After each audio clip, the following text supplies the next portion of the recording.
ई जे चौक पर पान खाए के सीकी दे के जो कुल मियाँ के भगाए देबै तो ओकरा पूछबै ओ चाचा पहले अपन नानी के नाम बढ़िया से रट के याद के ले, नहीं पता चललो तोरे नाम एनआरसी से बाहर है कि पूछियो कि 19 लाख लोग में से 15 लाख हिंदू का नाम बाहर हो गया। आप केना हिंदू हृदय सम्राट होते हैं मोदी जी? जब हिंदू का नाम बाहर हो जाएगा, हिंदू के नाम पे ही वोट लेते हैं, तो हिंदू उनको वोट देगा?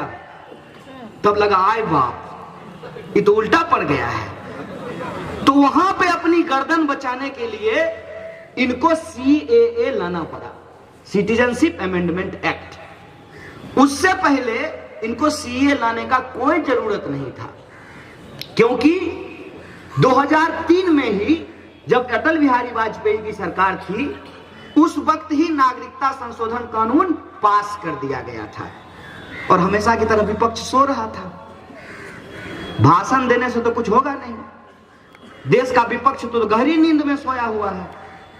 मैं किसी पार्टी विशेष को नहीं बोल रहा हूं, मैं जनता की तरफ से लेकिन मंच को यह कहना चाहता हूं कि समस्या जनता और कार्यकर्ता में नहीं है, समस्या मंच में है, समस्या नेता में है। अगर मंच इकट्ठा हो जाए, अगर हर पार्टी में गुटबाजी बंद हो जाए, तब न जनता के खिलाफ कौन सा कानून बनाया जा रहा है उसके खिलाफ वो हो हल्ला करेंगे।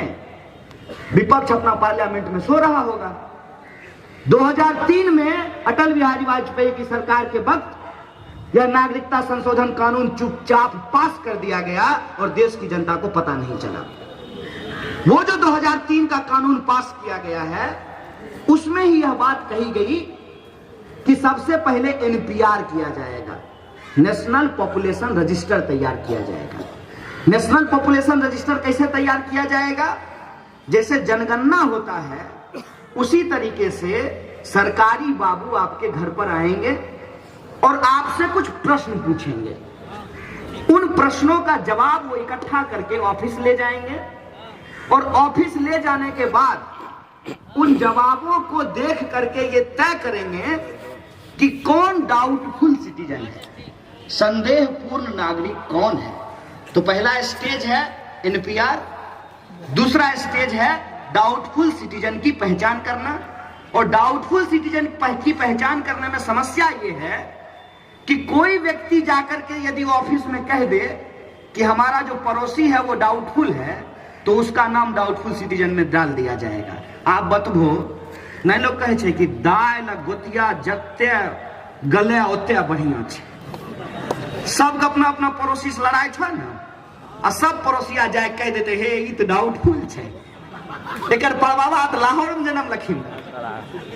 ये बात इसमें सबसे बड़ी मुश्किल की है।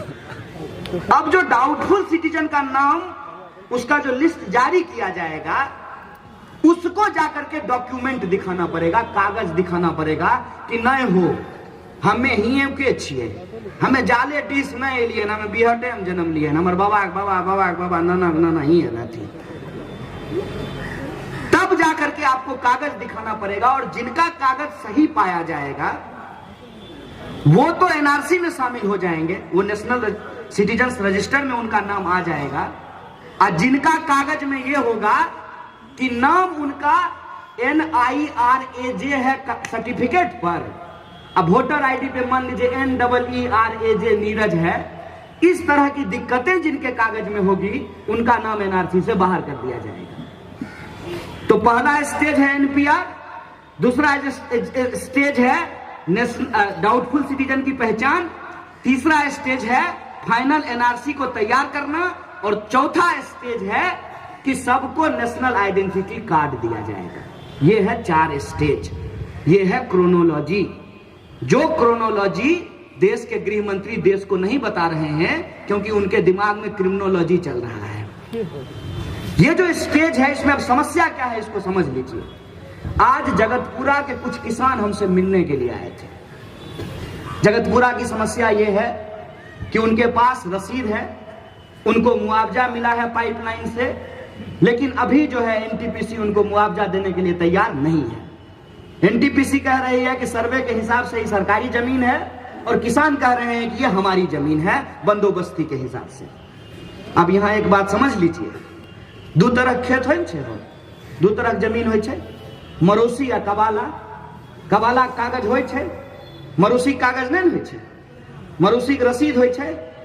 तो तोहर नाम अगर एनआरसी से बाहर भे गेलो हन, तो डाउटफुल सिटीजन हो गेलो हन, तो केना अपन जमीन पर कब्जा करबो, हमरा बताहो तो कौन कागज देखेबो?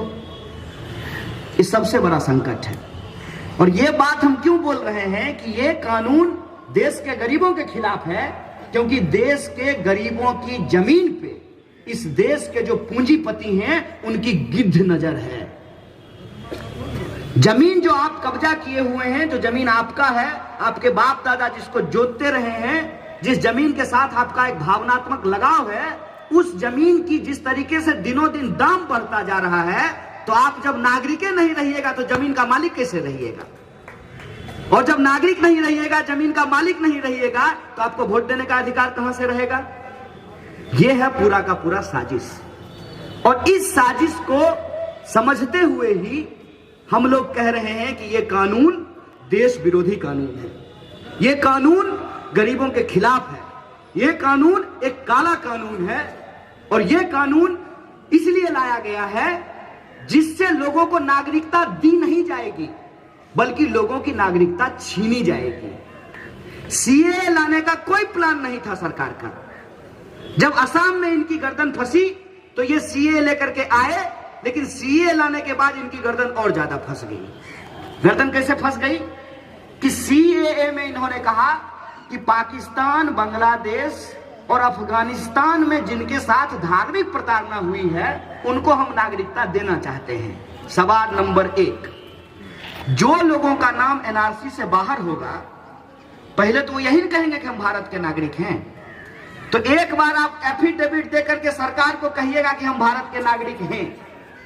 फिर जब आपके पास कागज नहीं होगा तब आप कहिएगा कि नहीं नहीं, लाहौर में हम लात खाए थे इसलिए भारत आ गए थे। तो मतलब आप झूठ बोलिएगा। एक बार आप कहिएगा कि हम नागरिक थे सरकार के सामने, और दूसरा बात, जब आपकी नागरिकता छीन ली जाएगी एनआरसी के तहत, तब आप कहिएगा कि नहीं नहीं, हम तो पाकिस्तान से आए थे इसलिए हमको सीए की तरह नागरिकता दे दीजिए। तो पहले नागरिकता छोड़िएगा तब ना नागरिकता दीजिएगा। यह साजिश है। पूरे देश के लोग जो इस देश के नागरिक हैं, इसी देश में वो पैदा लिए हैं, चाहे उनका धर्म कुछ भी हो, उनकी जाति कुछ भी हो, सदियों से वो इस देश में रहते आए हैं। अचानक से पहले सरकार आपसे एनपीआर और एनआरसी करके नागरिकता छीनेगी, फिर सीए के तहत आपको नागरिकता देगी। तो नागरिकता छीनने और नागरिकता देने के बीच में आप शरणार्थी बन जाएंगे, और जब आप शरणार्थी बन जाएंगे तो भूमि सुधार के तहत, भूदान के तहत जो आपको बासगीत पर्चा मिला था, भूमिहीनों को जो जमीन मिली थी, उस जमीन पे आपका कब्जा रह पाएगा। इसीलिए ये कानून, ये एनपीआर, एनआरसी, सीएए इस देश के गरीबों के खिलाफ है, इस देश के छोटे किसानों के खिलाफ है, इस देश के दलितों, आदिवासियों, पिछड़ों, अति पिछड़ों और जो मध्यम वर्ग के लोग हैं उनके खिलाफ है। इस बात को आप समझ लीजिए।